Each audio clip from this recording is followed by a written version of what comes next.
संयुक्त स्वर ज्याला आपण इंग्रजीमध्ये डिप्थॉंग्स असं सुद्धा म्हणतो, तर दोन स्वर एकत्र आल्यावर संयुक्त स्वर तयार होतो. आजचा संयुक्त स्वर आहे ओ आणि ओ.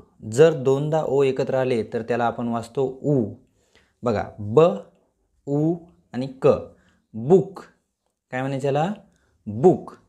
त्यानंतर ल, उ, क. लुक. वाचा, लुक. त्यानंतर ट, उ, क. टूक. वाचा, टूक. त्यानंतर पुढचा अक्षर आहे ह, उ, क. हुक.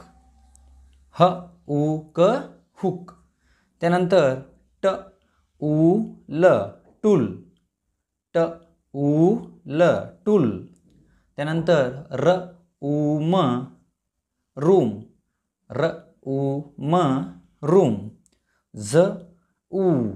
झू. ज, उ, झू. स, उ, न. सून. स, उ, न. सून. भाग 3 पाहण्यासाठी लाईक, शेअर आणि सबस्क्राईब करा. थँक्यू.